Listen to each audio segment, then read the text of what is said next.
Bismillahirrahmanirrahim. Assalamualaikum warahmatullahi wabarakatuh. Alhamdulillahilladzi arsala rasulahu bil huda wa dinil haqqi liyuzhirahu 'ala ad-dini kullihi wa kafa billahi shahida. Asyhadu an la ilaha illallah wahdahu la syarikalah wa asyhadu anna Muhammadan abduhu wa rasuluhu la nabiyya wa la rasula ba'dah. Alhamdulillah, rahmatullahi alaikum. Syukur senantiasa kita panjatkan kehadirat Allah Ta'ala atas limpahan nikmatnya yang terus-menerus tidak henti-hentinya dianugerahkannya kepada kita semua. Dan salawat dan salam pada suri teladan kita, junjungan kita, Sayyidina Muhammad Rasulullah Sallallahu Alaihi Wasallam. Mudah-mudahan kita semua termasuk di kalangan umat beliau yang mendapatkan syafaatnya pada hari kiamat kelak nanti. Amin ya rabbal alamin. An Abi Zaid Usamah bin Zaid bin Harithah maula Rasulullah sallallahu alaihi wasallam wa habbihi wa ibn habbihi radhiyallahu anhuma atau radhiyallahu anhum. Dari Abu Zaid. Ya, Abu Zaid itu siapa? Usamah bin Zaid. Jadi sahabat ini namanya Usamah. Ya, dia punya ayah namanya Zaid. Makanya disebut Usamah bin Zaid. Ya. Tapi dia juga dikenal sebagai Abu Zaid. Ya, karena dia juga nanti ketika kunyah dia, panggilan dia adalah Abu Zaid. Ya, jadi sahabat ini disebut Abu Zaid betul, disebut Ibnu Zaid juga betul. Cuma lebih dikenal dengan Abu Zaid. Usamah ini juga termasuk salah satu sahabat yang istimewa. Ya. Jadi dia putra dari Zaid bin Harithah. Ya, kita pada beberapa pertemuan lalu sempat menyinggung nama ini. Zaid bin Harithah itu salah satu panglima kaum muslimin dalam perang Mu'tah. Nah, itu kan ada 3 panglima yang ditunjuk oleh Nabi Shallallahu Alaihi Wasallam secara berurutan dan nanti juga gugurnya itu urut. Nah, yang pertama itu adalah Ja'far ya, bin Abdul Muttalib. Kemudian setelah Ja'far itu adalah Zaid ya, bin Harithah. Lalu gugur setelah itu ada sahabat lagi Abdullah bin Rawahah. Ya, itu dalam perang Mu'tah yang sudah kita bahas beberapa waktu yang lalu. Nah, Zaid bin Harithah ini adalah maula Rasulullah sallallahu alaihi wasallam, bekas budak beliau dimerdekakan oleh Nabi sallallahu alaihi wasallam. Sekaligus juga wahabbihi wa ibn habbihi. Ya. Jadi ini kecintaan ya, orang sosok sahabat yang sangat dicintai oleh Nabi sallallahu alaihi wasallam. Jadi baik putranya Usamah bin Zaid maupun juga ayahnya Zaid bin Harithah radhiyallahu anhuma ya. Tetapi pensyarah kitab ini ya, Ibnu Allan ya, dalam kitab Dalilul Falihin itu mengatakan yang lebih pas itu adalah radhiyallahu anhum. Mengapa? Karena sahabat ini bukan hanya dua generasi, bukan hanya Usamah ya dan Zaid yang muslim, yang sahabat, ternyata ayahnya Zaid juga yaitu Harithah ternyata juga seorang sahabat. Jadi 3 generasi ini, dan ini termasuk langka ya. Dari semua hadis yang sudah kita baca, ada 20-an hadis ini, periwayat yang bertingkat 3 sahabat itu baru 2 yang kita ketemukan. Ini jadi yang tadi yang barusan yang kita baca ini Usamah ya, kemudian Zaid dan Harithah ya. Nah, itu bertingkat 3 itu. Jadi dari kakeknya, ayahnya, kemudian anaknya itu adalah sahabat yang sampai 3 ya. Makanya biasanya yang lebih tepat itu kata Ibnu Allan bukan radhiyallahu anhuma tapi radhiyallahu anhum. Yang juga sempat kita baca yang lalu ada 1 juga yang yang bersusun 3 itu adalah Ma'an. Jadi Ma'an bin Yazid bin Al-Akhnas. Nah, ini juga radhiyallahu anhum. Susun 3 itu. Nah, Ma'annya sendiri sahabat, ayahnya juga Yazid sahabat, kemudian ayahnya Al-Akhnas itu juga sahabat. Makanya radhiyallahu anhum.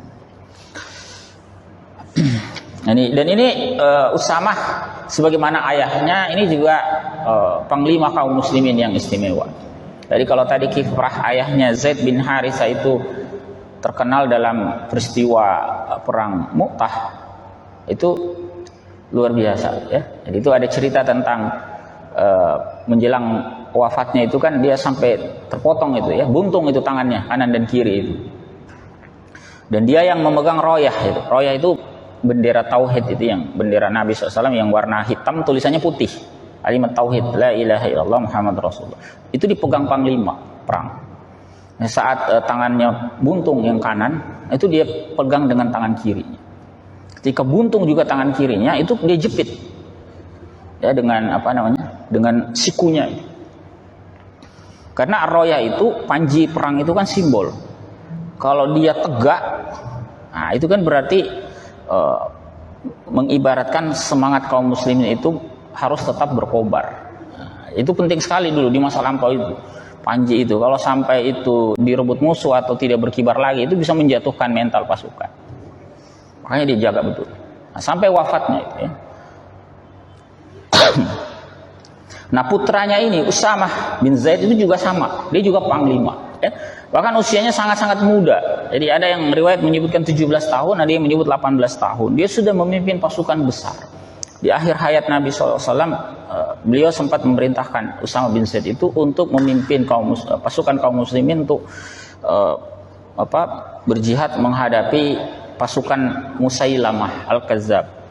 Ini salah seorang yang mengaku nabi di masa itu, nabi palsu Musailamah ya. Dan sepeninggal wafatnya, setelah wafatnya Nabi SAW, Abu Bakar As-Siddiq radhiyallahu anhu, khalifah setelah pengganti Nabi SAW, itu tetap mempercayakan Usamah ini untuk memimpin ekspedisi kaum muslimin ke Syam menghadapi pasukan adidaya Romawi. Ini bayangkan usia 18-an tahun itu memimpin pasukan menghadapi Romawi adidaya saat itu. Ini tidak main-main. Ini sekaligus menunjukkan betapa luar biasanya pembinaan pemuda di masa itu. Sekarang ini usia 18 tahun, kira-kira bisa apa pemuda kita itu? Ini PR besar kita. Kira-kira bisa apa kita pemuda itu? 18 tahun ya, 20-an tahun itu sudah menjadi penakluk luar biasa. Jadi kalau kita baca cerita-cerita begini kan seperti dongeng. Al-Fatih itu juga belasan tahun sudah mulai berperang. 21 tahun itu penaklukan Konstantinopel. Dan itu bukan perang pertama. Sudah ada perang-perang sebelumnya. Jadi usia setelah balik itu memang sudah disiapkan menjadi mujahid yang tangguh. Nah, termasuk sahabat ini, Usamah bin Zaid. Dia meriwayatkan hadis ya, cerita tentang wafatnya cucu Nabi Shallallahu Alaihi Wasallam. Jadi, beliau berkata, arsalat bintun Nabi Shallallahu Alaihi Wasallam. Putri Nabi SAW, pensyarah hadis menceritakan itu adalah Zainab ya. Jadi salah satu putri Nabi itu ada yang namanya Zainab ya, dari Khadijah radhiyallahu anha. Itu pernah meminta mengirimkan utusan kepada Nabi SAW untuk mengabarkan inna bni qad ihtudira fashhadna, bahwa putraku, ini anaknya Zainab, cucunya Nabi SAW, itu sedang menghadapi sakaratul maut, sedang sekarat.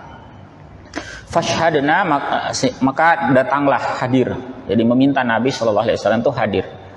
Tetapi Nabi SAW ya Allah alam tidak disebutkan dalam riwayat ini ada urusan apa, beliau tidak memenuhi permintaan itu. Tetapi beliau mengirimkan orang, fa arsala yuqri'us salama wa yaqul, beliau mengirimkan utusan dan menyampaikan salam ya, dan berkata, ini nasihat ya kepada putrinya ya. Inna lillahi ma akhadha wa lahu ma a'ta. Ya, inna lillahi, sesungguhnya milik Allah, ma akhadha, apa yang dia ambil, wa lahu ma a'ta, dan miliknya juga apa yang dia berikan. Maksudnya Nabi SAW itu ingin memesankan bahwa ya semua itu memang milik Allah Ta'ala. Apa yang akan dia ambil atau apa yang telah dia berikan itu hakikatnya tetap merupakan milik Allah Ta'ala. Dan inilah yang pernah kita sampaikan berkaitan dengan kalimat istirja itu ya. Makanya di antara hikmah kalimat istirja itu untuk menyadarkan kita bahwa kita ini kan sebenarnya milik Allah Ta'ala. Inna lillahi wa inna ilaihi raji'un. Itu ungkapan yang diajarkan oleh Allah Ta'ala dalam Al-Quran suratul Baqarah ketika kita itu tertimpa musibah. Tidak harus kematian, musibah apa saja ya. Nah, ketika tertimpa musibah, kita itu kan lazimnya manusiawi itu kan merasa apa? Merasa sedih, merasa kehilangan. Nah, bahkan bisa jadi tidak rela menerima kenyataan ya, dan sebagainya. Nah, ungkapan kalimat istirja itu menyadarkan kita bahwa kita ini, jangankan anak kita, jangankan istri kita atau suami kita atau harta yang kita miliki ya, dan sebagainya itu, jangankan itu, bahkan diri kita sendiri pun itu adalah milik Allah Ta'ala. Dan kalau memahami hakikat ini, kita akan tahu bahwa kita akan sadar betul bahwa kita ini ya, atau apa yang Allah berikan itu kan titipan semua. Nah, itu yang sudah sering kita sampaikan tentang titipan. Jadi penting betul seorang mukmin menyadari bahwa semua yang Allah berikan itu titipan. Nah, kalau menyadari ini titipan, maka ringan hatinya mengembalikan kepada pemilik.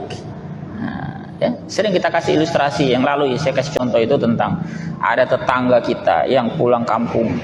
Saya ulangi lagi ya, biar semakin dipahami. Ya, ada tetangga kita pulang kampung. Dia punya kendaraan di rumahnya. Berhubung orang di rumahnya pulang semua, dia datang ke kita ya untuk menitipkan kendaraan. Nah, ini kami sekeluarga pulang kampung, Pak. Tidak bawa kendaraan, tolong kendaraan ini kami titip. Sebagai tetangga yang baik, kita mengiyakan. Dititiplah kendaraan di rumah kita. Singkat cerita, 1-2 pekan kemudian tetangga kita datang kembali. Sebagai tetangga yang baik, ketika dia datang mengambilnya, kita juga mempersilahkan. Ya silakan Pak, diambil kembali kendaraannya yang dititipkan tempo hari. Tidak ada rasa berat sedikit pun dalam hati kita. Karena kita menyadari itu adalah titipan. Nah, dalam konteks musibah ini ya, ketika Allah mengambil apa yang kita cintai, ketika kesadaran tadi muncul ikhwafillah, itu akan melahirkan keikhlasan dalam diri kita bahwa itu memang milik Allah ya. Termasuk kalau dalam kasus yang terjadi ini, anak itu adalah milik Allah Ta'ala yang dititipkannya kepada kita. Nah, kalau menyadari itu, maka mudah-mudahan meringankan beban kita ya, bahwa pemiliknya datang mengambil kembali. Ya, inilah yang dicontohkan ya kepada kita dalam peristiwa ini. Ya.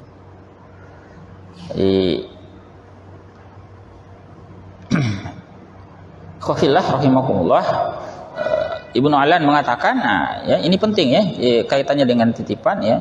Sehingga fala yanbaghil jaz'u min akhdhihi li'anna sahibal haqqi idza akhadha haqqahu la yujza'u minhu.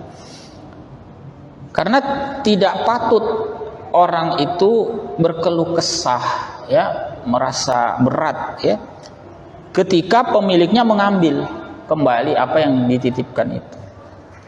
Karena pemilik hak itu ketika mengambil haknya, maka tidak boleh diratapi, tidak boleh disesali, tidak boleh ada berat hati dan seterusnya ya. Wa kullu syai'in 'indahu bi ajalin musamma. Dan segala sesuatu di sisi Allah itu ada waktu yang ditetapkan. Ya, ini juga penting untuk kita renungkan ya, bahwa apa yang Allah titipkan kepada kita itu ada jangkanya, ada masa. Semua apa yang kita kira milik kita itu sesungguhnya adalah titipan dari Allah Ta'ala, dan ada masanya Allah mengambil itu. Ya, entah saat kita masih hidup atau setelah kita wafat ya. Makanya perlu mempersiapkan diri ya. Secinta-cintanya kita kepada sesuatu harus siap bahwa kita akan berpisah ya, di dunia ini.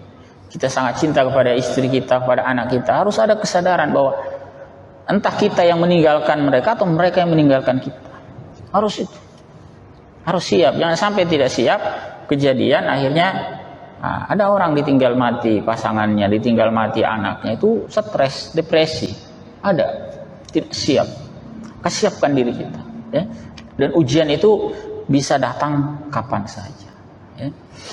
Maka pesan Nabi SAW selanjutnya, faltasbir wal tahtasib, ya, faltasbir wal tahtasib, hendaklah bersabar dan berharap, ya, keridhaan Allah Ta'ala. Senantiasa bersabar dan kita berharap Allah Ta'ala memberikan kebaikan, ya, dari apa yang kita alami. Ternyata putri beliau tetap meminta Nabi Shallallahu Alaihi Wasallam untuk hadir. Ya, fa'arsalat ilaihi tuqsamu alaihi atau tuqsimu alaihi la ya'tiyannaha. Jadi putri beliau tetap meminta, ya, mengirim utusan kepada Nabi SAW, ya, untuk datang. Ya, bahkan menegaskan dengan sumpah agar Nabi itu benar-benar datang. Ya.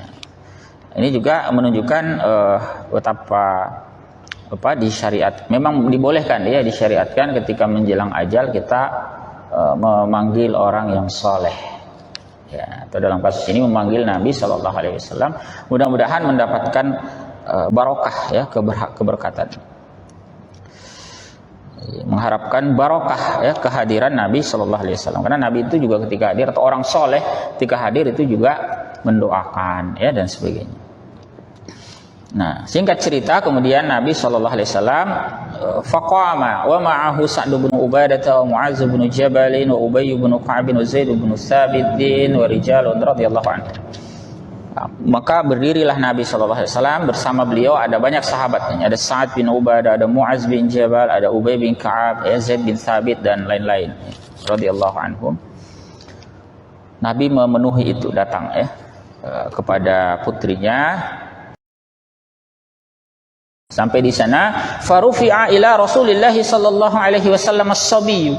Lalu diberikanlah kepada Rasulullah sallallahu alaihi wasallam anak itu, anak yang sekarat itu diberikan kepada Nabi sallallahu alaihi wasallam.